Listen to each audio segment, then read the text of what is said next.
Assalamualaikum warahmatullahi wabarakatuh. Ashama harka fuune akkam jirtan dhaggeeffattoonni YouTube channelii Sof Mara Academy bakkuma jirtanitti nageenyi kan koo kan jaalalaa fi kan kabajaa isin aadaa qabachaa viidiyoo har'aa keessatti akkaataa ittiin ji'a tokko keessatti hanga $200 fi 10 illee hojjechuu kan isin dandeessisu application addaa isiniif qabadheetiin dhufeetiin jira. Egaa application kanarratti yeroo jalqabaatiif register taatanii yookaan immoo galmooftanii akkaawuntii banattanii verify qofa waan gootaniif meeqaa takka yookaan immoo $7 isiniif kenna. Meeqaa takka jechuun $7dha. So isa kana ni argattu jechuudha. Dabalataan immoo taaskiiwwan adda addaa hojjechuudhaan akkanumallee namootaaf invite gochuudhaan hedduu tokko $1 baay'ee hojjechuu kan dandeessanidha jechuudha application kun. Egaa application kanarratti hedduu karaa itti hojjetan keessaa tokko invite namaaf gochuudha. Karaa guruppiiwwan adda addaatiin, karaa chaanaalota adda addaa irratti, guruppiiwwan adda addaa irratti, karaa telegiraamaatiin, waatsaapiitiin, iimootiin, feesbuukiitiin, karaa kanneeniin namootaaf invite gochuudhaan namoota affeeruudha. Taaskiiwwan muraasni ni jiranii. Taaskiiwwan muraasa sanillee yeroo qabdan keessatti hojjechuudhaan salphumatti hojjechuu dandeessanii. Egaa application kana wanti adda godhu yeroo keessan sanarraa hin fudhatu. Yeroo muraasa keessatti wantoota tokko tokko qofa hojjechuudhaan salphumatti $1 walitti sassaabachuu ni dandeessan jechuudha. $1 kana deebistanii immoo P2P qaba. P2P sanarratti gurgurachuu ni dandeessan jechuudha. So kan walitti sassaabattan airdrop Make jedhamudha. Make kana immoo $1 isin takkatti $7 naannoo sanii yeroo tokko tokko gabbuutii hamma 6tti illee hamma 5tti illee ta'uu dandeessi. 5 hanga 7 gidduutti argamtan jechuudha. Jalqaba irratti $7 isiniif kenna jedheetiin jira. Ergas immoo namootaaf invite gochaa akkanumallee taaskiiwwan adda addaa raawwachuudhaan salphumatti $1 kanneen walitti sassaabachuu dandeessan. Egaa viidiyoo kana keessatti isa ni ilaalla. Application kun Mi Pass jedhama. Application kana eessa argachuu dandeessan, akkamitti verify gochuu dandeessan, akkaawuntii akkamitti banatan kan jedhu tokko tokko ni ilaalla. Hanga dhumaatti nafaana turaa. Obboleewwan yeroo jalqabaatiif gara YouTube channel kanaatti dhuftan YouTube channel kun kan keessani kan hojii online ittiin baratan teknooloojiidhaan ittiin wal baratan YouTube channel kan koo isa lammaffaadha. Sof Mara Academy subscribe gochuudhaan gara maatiiwwan keenyatti dabalamaadha. Viidiyoo kana immoo like share gochuudhaan hiriyoota keessan dhaqqabaadha. Amma gara barnootichaatti. Egaa jalqaba irratti kan ilaallu dhaggeeffatan koo akkaawuntii akkamitti banachuu kan dandeessanii fi akkamitti verify gochuu kan dandeessan akkanumallee meeqaa takka kan akkamitti argachuu dandeessan. Meeqaa takka jechuun $7dha. $7 kan akkamitti argachuu dandeessan kan jedhu ni ilaalla. Kutaa itti aanu keessatti immoo withdraw method ni ilaalla. Akkamitti baafachuu dandeessan, akkamitti gurgurachuu dandeessan. Airdrop asirratti argatan kan $1 asirratti argatan kana akkamitti deebistanii gurgurachuu dandeessan kan jedhu ni ilaalla. Amma akkaawuntii akkaataa ittiin banachuu dandeessan ni ilaalla. Egaa liinkii isaa sirriidha. Description jala isiniif kaa'eetiin jira. Kan channel kan koo kan telegiraamaa jechuudha. Channel kan koo kan telegiraamaa argachuudhaaf immoo @Sof Mara pedhaatti sarchi godha. Isa fiikii baay'eetu jira. Isa sirriidha. Liinkii isaa description jala ni argattu. Akkanumallee subscriber 4,500 ol kan horatedha. Isa seenuudhaan achirraa argachuu dandeessan. Liinkii achirra isiniif kaa'a. Invitation code qaba. Code kanatti fayyadamuu dandeessanii. Amma akkamitti akkaawuntii banatan, akkamitti verify gootan kan jedhu wajjin ni ilaalla jechuudha. Egaa duraan dursinee kan ilaalu dhaggeeffatan kan koo akkuma asirratti argattan akkaataa ittiin jalqaba appicha kana buufachuu dandeessanidha. Jalqaba gara telegiraamaatti ni seentanii telegiraam irra ni seentan jechuudha. Liinkii isaa asirra isiniif kaa'eetiin jira. Egaa $1 appii kanatti fayyadamuudhaan $2 hanga 200 fi 10tti illee hojjechuu dandeessanii. So akkuma asirratti argattan hanga $210tti illee appii irraa hojjechuu dandeessan jedhee irratti isiniif barreesseetiin jira. Liinkiitu argama jechuudha. Liinkii kanarratti kilik gochuudhaan direct appicha kana ni buufattanii invitation code asirratti argama. Isa kana asirra isiniif kaa'ee jira. Qabachuun dagatinaadha. Play Store irraa yookaan immoo App Store irraa liinkii kanarratti kilik gochuudhaan buufachuu qabdan jechuudha. Egaa appicha kana salphumatti jechuudha. Mi Pass jedhama. Appii kana Play Store irraa yookaan immoo App Store irraa install gochuudhaan jalqaba buufachuu qabdan jechuudha. Ergas immoo appicha kana gara bilbila keessaniitti erga buufattanii booda open kayyattutu argama. Open kayyattu irra kilik gochuudhaan install erga gootanii booda open gochuudhaan keessa seentanii. Ergas immoo akkuma asirratti argattan Mi Pass jedha. Appichi isa kanadha. Isa kana gara bilbila keessaniitti ni buufattan jechuudha. Egaa kana fakkaata. Ergas immoo warroonni kanaan dura qabdan jechuudha akkaawuntii Mi Pass kana imeelii keessanii yookaan lakkoofsa bilbilaa keessanii fi paaswordii keessanitti galfachuudhaan seenuu dandeessan. Warroonni haarawaa taatan akka kan koo immoo Google kayyattu ni argamti yookaan immoo sign up now kayyattu irratti kilik gochuudhaan sign up gochuudhaaf deemna jechuudha. Sign up gootanii imeelii keessaniin. Ergas immoo imeelii isin filachiisa. Imeelii yoo isin filachiise imeelii itti fayyadamuu barbaadan tokko ni filtanii fi application kanaaf kan ta'u imeelii tokko ni filtanii fi yookaan immoo fuula ittiin akkaawuntii banatanidha kan isin fidu jechuudha. Direct fuula sana irratti maal guutuu akka qabdan ni ilaalla jechuudha. Ergas immoo complete verification kan jedhu ni argama. Egaa complete security verification kan jedhu kana egaa kaapichaa kana wal qixxeessitan jechuudha. Isa sarratti argamu kana haala kanaan qabuudhaan wal qixxeessitanii akka hin dogongorre isa kana erga wararratti gootanii booda amma immoo fuula haarawaa isiniif bana jechuudha. Fuula kanarratti wanta isin guutan tokko tokko isiniif ibsa. Welcome to me pass jedha. Jalqaba irratti emailii keessan itti galchitanii ergasii immoo verification koodiin karaa emailii keessaniin akka isin dhaqqabuuf fuulduratti kood ka jedhutu argama. Kood ka jedhu sanarra kilik gochuudhaan direct emailii asirratti isin guutan irratti maaltu isiniif ergama? Koodii kanatu isiniif ergama digitii jechuudha. Me pass irra inni biraa immoo set login password dha. Password keessanitti galchitanii ergasii immoo amma sirra deebiidhaan confirm password ka jedhu ni argama.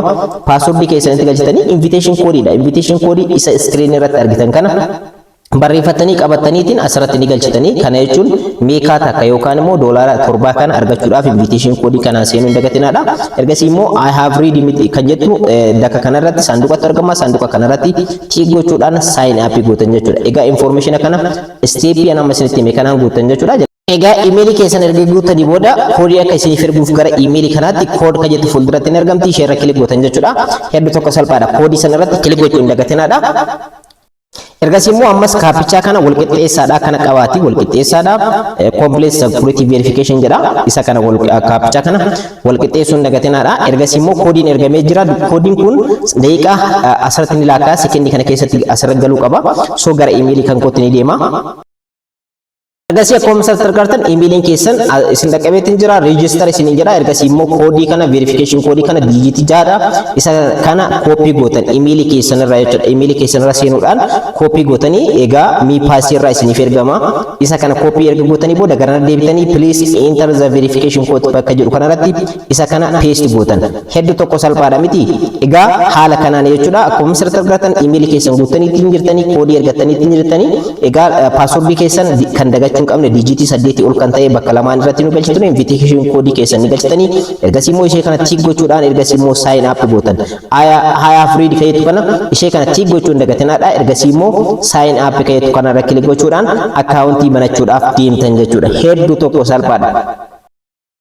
Ergasii immoo login success isiniin jedha. Haala kanaan isiniif fida jechuudha. Egaa fuulli amma itti argamnu fuula sirriidha.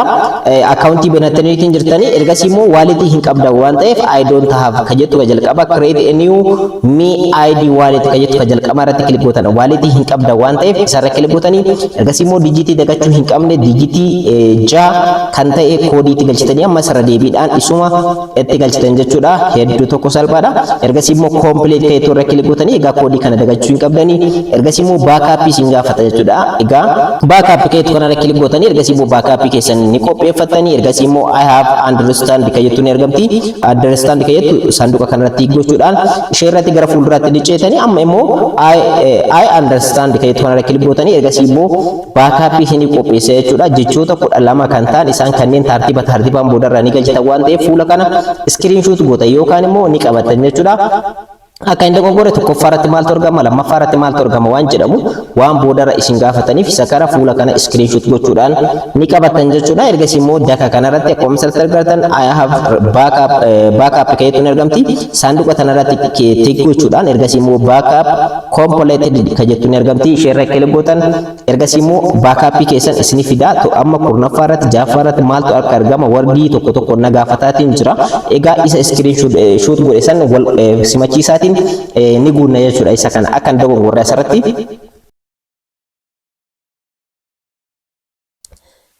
ergasii immoo successful isin jedha. Wallet created successful isin jedha. Egaa maqaa walletii keessanii barbaadan asirratti maqaa barbaadan jechuudhaan ni barreessitanii ergasii immoo start using me pass ka jettuun ergamti. Ishee irra kilik gootan jechuudha. Hedduu tokko salphaadha. Ergasii immoo just two step active in style ka jettuun ergamti. Ergasii immoo haala kanaan isin fida I understand ka jettu kanarra kilik gootan ergasii immoo claim now asirratti bakka murteessaan maayikii takka yookaan immoo doolaara 7 kan argachuudhaaf claim now ka jettu kanarratti kilik gochuudhaan akkaawuntii keessan verify gootan jechuudha. Verify now ka jettu argamti.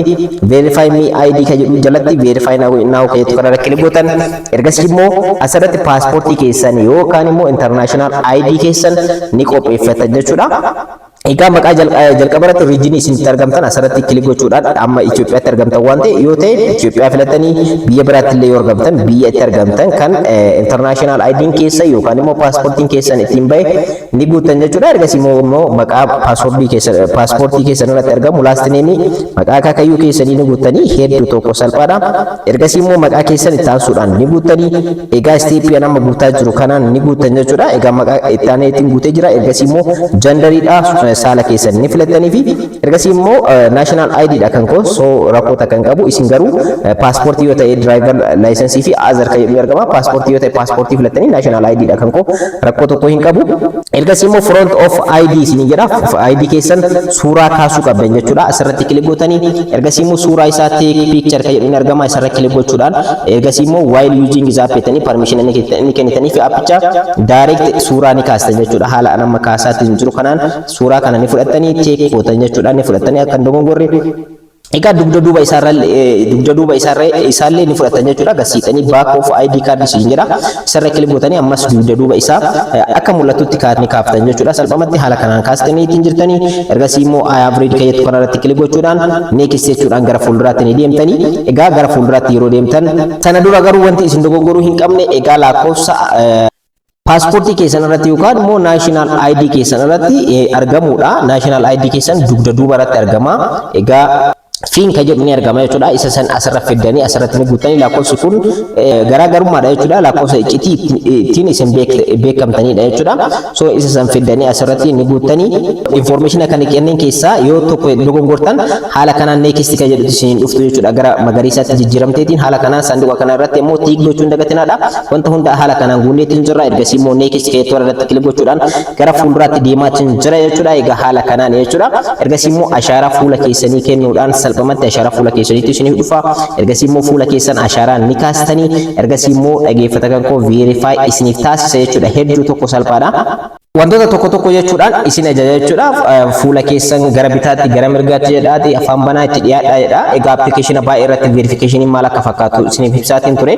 Isa san erga guuttanii booda sa'aatii 24 egaa isiniin jedha jechuudha. Verifikashinii keessan ilaalaatiin jirtan jechuudha. Fuula keessan akka mul'atutti itti dhiyeessitanii gara bitaatti gara mirgaatti afaan banaa waan hunda isiniin jedha jechuudha.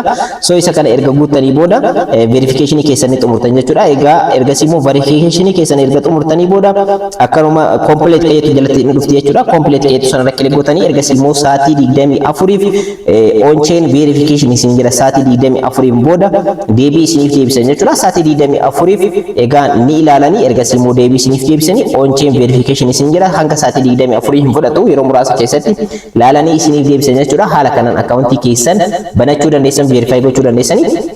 Ergasii immoo erga isaan nu deebisanii booda immoo maal fakkaata kan jedhu kutaa lammaffaa keessatti ni ilaalla.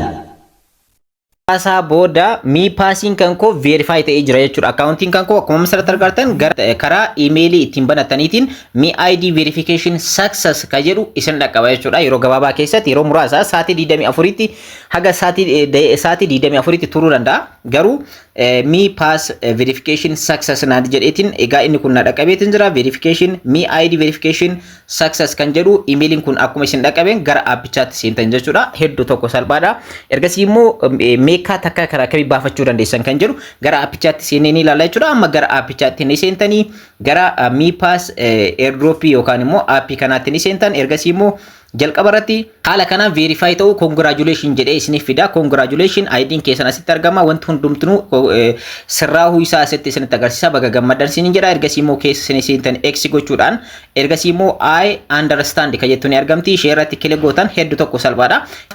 Yeroo jalqabaatiif namootaaf invite godhaa isiniin jedha. Invite kan jettu ni dhufti. Invite gochuudhaan meekaa duwwaa tuqaa takka argattan. Meekaa duwwaa tuqaa takka jechuun hedduu tokko value guddaa qabdi. Meekaan takka doolaara 5 hanga 7tti kan yeroo ammaa kana gurguramaatiin jirtu online kanarratti jechuudha. So invite kan jettu irratti kilik gochuudhaan hedduu tokko baay'ee tokko salphaadha. Isarratti kilik gootanii ergasii immoo referral linkii fi invitation code isiniif kenna. So isa kana ni qabatanii yookaan immoo copy godhachuudhaan karaa social media adda addaatiin namootaaf invite gochuu referral linkiitu jira. Invitation coding keessan asirratti argama. Isa kana namootaaf karaa guruppiiwwan adda addaatiin karaa akkaawuntii akka Telegiraamaa, WhatsApp irratti namootaaf erguudhaan namoonni referral linkii keessanii fi invitation coding keessaniif yeroo galan meekaa duwwaa tuqaa takka isiniif kenna. Kana jechuun doolaara guddaadha, value guddaa qaba. So reward invitationin keessan asirra ta'a jechuudha. Warroonni isin karaa keessaniin seenan bakka kanarra ta'anii ergasii immoo asirra seentanii ilaaluu dandeessan jechuudha. Egaa referral linkii keessan karaa kanaan argatan. Karaan ittiin guddaan ittiin hojjetan namootaaf refer gochuu yookaan immoo namootaaf linkii keessan erguudha. Duubatti deemtanii don't know show kayyattuu kanarratti gochuudhaan just two step kayyattuu irra kilik gootanii ergasii immoo add passkey kayyadhuun argama. Passkey keessan add godhachuu dandeessan, dhiisuu dandeessan. Hedduu tokko salphaadha. Ergasii immoo don't not set kayyattuun argamti. Ishee irra kilik gochuudhaan gara keessaatti seentanii egaa fuulli sirriidha kana fakkaata akaawuntii keessanii jechuudha. ID'n keessan kana fakkaata wanti hundumtuu asirratti ilaaluu dandeessanii. Akkuma asirratti agartan asset me ID chat link fi explore ka jedhu settingiiwwan shantu argama jechuudha. Jala irratti yeroo argitan linkii keessa yeroo seentan egaa jalqaba irratti linkii ka jedhu keessa erga seentanii booda community isaanii join gochuu qabdan. Community isaanii join gochuudhaan immoo meekaa duwwaa tuqaa duwwaa takka argatan. So kanaafiyyuu maal gochuu qabdani linkii isaanii keessa seenuu hin dagatinaadha. Ergasii immoo join ka jettuun argamti. Node community jedha gubbaa irratti. Ergasii immoo community isaanii kana join ka jettu irra kilik gochuudhaan join gochuudhaan meekaa duwwaa tuqaa duwwaa takka argatan. Ergasii immoo confirm jettan. Confirm jechuudhaan hedduu tokko baay'ee tokko salphaadha. Meekaa duwwaa tuqaa duwwaa takka kan argachuudhaaf jechuudha. Confirm jettan. Ergasii immoo haala kanaan isinii fida. Ammas irra deebitanii community isaanii join gochuu keessan confirm ni gootanii fi ergasii immoo kawalitii keessanii jalqaba pattern yookaan immoo pattern yookaan pin digitii 6 san itti galchitanii ergasii immoo on chain isiniin jedha. On chain kanarratti xiqqoo isii search godheetiin meekaa duwwaa tuqaa duwwaa takka kana isiniif kenna jechuudha. So reward keessan kana argachuu ni dandeessan jechuudha. Community isaanii join gochuudhaan karaan tokko karaa kanaadha jechuudha. Karaan itti hojjetan keessa isa kanadha. Me ID keessatti immoo kan argitan verification keessan verify ta'uu keessan isinitti agarsiisa. Asset irra yeroo seentan immoo asset irratti wantoota argaman meeqa akka qabdan bakka itti ilaaltantu jira. Akkanumallee receive send wanta jedhamutu jira, scan wanta jedhamutu jira. Asirratti garuu meekaa takka kan argachuudhaaf yookaan immoo doolaara 7 kan argachuudhaaf my total staking amount ka jedhu ni argama. Meekaa takkatu argama. So meekaa kana stake goona jechuudha. Amma isin wajjin stake gochuudhaan immoo percentii 12.5 isiniif bu'aa isiniif fida. Akkanumallee 25 high isaa 25 dha. Stake goota yookaan immoo ol kaawwattan jechuudha. So jalanatti immoo on chain check in ka jettu ni argamti. Isee irratti seenuudhaan guyyaa guyyaadhaan reward isiniif kenna. So reward kana guyyaa guyyaadhaan seentanii fudhachuudha. Karaan ittiin hojjetan keessa check in today ka jedhu irratti kilik gootanii ergasii immoo barreeffama jalatti barraa'etu jira. Barreeffama san copy gootanii bakka jalqabaa yookaan immoo space duwwaa san irratti ni galchitan yookaan immoo barreeffama jalatti barreeffame kana space san irratti ni barreessitanii ergasii immoo on chain check in ka jettu jalatti ni argamti. Ishee irra kilik gochuudhaan salphamatti maal gochuu dandeessan jechuudha. So reward keessan kan guyyaa guyyaallee walis sassaabachuu dandeessan karaa ittiin hojjetan keessa murteessaan isa kanaadha jechuudha. Isa kanallee gochuu hin irraanfatinaadha. Kan jalatti barraa'eetiin argamu san bakka jalqabaatti barreessuudhaan ergasii immoo jala irratti immoo check in ka jettu ni argamti. Ishee irra kilik gootanii gara keessaatti seenuudhaan salphamatti reward kana guyyaa guyyaadhaan ilaalachuu dandeessanii. Sa'aatiin inni immoo guyyaa guyyaadhaan itti jijjiiramu duwwaa irratti sa'aatii kanarratti guyyaa tokkorraa gara guyyaa biraatti kan darbudha jechuudha. Egaa akkuma masarratti argartan gara duubaatti yeroo deebitan immoo meekaa duwwaa tuqaa duwwaa tokko kan jalqaba community isaanii join gochuudhaan arganne ni jira. Egaa isa kana ilaaluu dandeessanii. Egaa wanti guddaan kan hojjettan explore ka jedhu keessa yeroo seentan immoo as keessatti reward walis sassaabattan yookaan immoo meekaa walis sassaabattan kana bakka itti gurgurachuu dandeessanidha. Isa kana steepii kutaa lammaffaa keessatti ni ilaalla. Akkaataa ittiin gurgurachuu dandeessan, akkaataa ittiin qarshii kana itti fayyadamuu dandeessan kan jedhu kutaa lammaffaa keessatti waan ilaalluuf achi keessatti bal'inaan ilaaluu ni dandeenya jechuudha. Har'a garuu akkamitti stake godhachuu akka dandeessan asset irra seentanii bakka itti balaansii keessan itti ilaaluu dandeessan. Balaansii keessan ilaaluudhaaf immoo available balaansii ka jettu mallattoo ijaattu argama. Ishee irra kilik gootanii meekaa duwwaa tuqaa duwwaa takka ni qaba jechuudha. So kanaafiyyuu staking goone amma stake goona. Stake ka jettu ka jalatti meekaa tokko ka jettu irratti kilik gochuudhaan stake gootan amma isa kana. Stake godhachuun kan isin fayyaduuf akka isiniif dabaluu jechuudha. Ergasii immoo claim block rewards ka jettu ni argamti. Claim block rewards kanarratti kilik gootan percentii 12.5 akka isiniif dabalaa deemu meekaan keessan akka isiniif dabalaatiin deemu gochuu dandeessan. Egaa ergasii immoo isarra kilik gootanii ergasii immoo confirm withdraw ka jettu ni argamti. Meekaa keessan isarratti meeqaa qabdan isin mul'isa. Ergasii immoo confirm gootanii egaa salphamatti haala kanaan ergasii immoo walletii keessanii pattern yookaan pin keessan itti galchitanii ergasii immoo salphamatti meekaa keessan kana ol kaawwachuudhaan yookaan immoo stake gochuudhaan percentii muraasaan isiniif akka guyyaadhaan isiniif dabala akka deemu gochuu dandeessanii jechuudha. Isteek gochuun kan isin fayyaduuf ol kaawwachuun xiqqoo akka isiniif dabalu yookaan immoo meekaan keessan akka isiniif laakka'u gochuudhaaf kan isin fayyadudha. Meekaa baay'eedha yoo qabaattan yoo hojjettan keessattuu karaan ittiin hojjettan guddaan namootaaf reefar gochuudha yookaan liinkii kana namootaaf invite gochuudhaan namootaaf erguudhaaf namoonni karaa keessanii invitation koodii keessanii fi reefaral liinkii keessaniin namoonni yeroo seenanitti salphamatti koinii meekaa argatantu jira. Meekaa kana waliin sassaabachuudhaan isa kana immoo isteek godhatan. Amma fakkeenyaaf success naan jedheetiin jira. Isteek ka godhadhe jechuudha. Block rewarding kan koo maal akka fakkaatu, gas fee maal akka fakkaatu, account balancing kan koo hangam akka ta'e asirratti arguu dandeessanii. Isa kana success naan jedheetiin jira. Egaa isaatiitti xumuramullee local time naaf kaayeetiin jira isteekiin kun jechuudha. So haala kanaan ol kaawwachuudhaan salphamatti hojjechuu dandeessanii. Balancing keessan immoo maal akka fakkaatu asirratti ilaaluu dandeessanii baalaansii meekaa hangam akka qabu jechuudha. So isin namootaaf invite gochuudhaan haala kana ilaaluu dandeessanii. As keessatti wantoota baay'eetu argama. Scan, receive, send kan jedhamutu argama. Stakingiin immoo maal akka fakkaatu stakingii yeroo hundayyuu kan ol kaawwattan kana stake gootan kana meekaa takka kana direct hin baafanne isin baafachuu dandeessan. So baafachuu dandeessanii meekaa kan koo verification rewarding kan koo meekaa takka argadheetiin jira. Akkanumallee community isaanii join waan godheef argadheetiin jira. Transferii keessa seentan, stakii keessa yeroo seentanii fi rewardii keessa yeroo seentan immoo meekaa takka kan argadheetiin jira $7 jechuudha. So haala kanaan jechuudha kan ittiin hojjettan.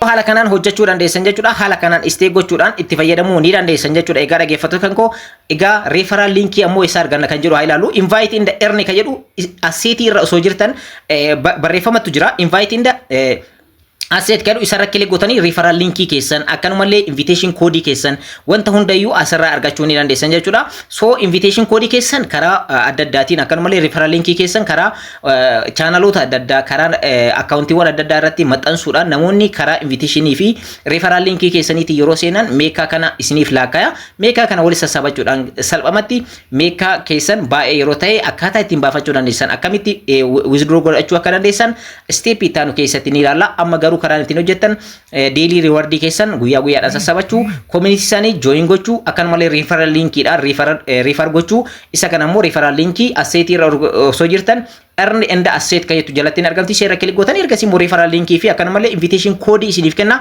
Invitation koodii kanaan seenattaniitiin namoota ni ergitanii fi akkanumallee referral linkii kanaan namoonni ni seenanii ergasii immoo salphamatti itti fayyadamuu dandeessan jechuudha. Egaa gabaabinumatti viidiyoo keenya kanarraa keessatti appilikeeshina MiPass jedhamu kanarratti doolaara akkamitti walitti sassaabachuu akka dandeessan akkamitti gurgurachuu akka dandeessan wanta tokko bal'aa ilaalleetiin jirra. Akka irraa fayyadamtan immoo abdiin qaba. Egaa yeroo biraa immoo viidiyoowwan kana fakkaatan baay'ee hojjechuu isiniif danda'a waan ta'eef irraa fayyadamuu dandeessanii. Egaa haayifamii jooyyoo baay'ee isin barsiiseetiin jira. Ammas itti fufna. Isa kanas irraa fayyadamaa isiniin jechuu barbaada.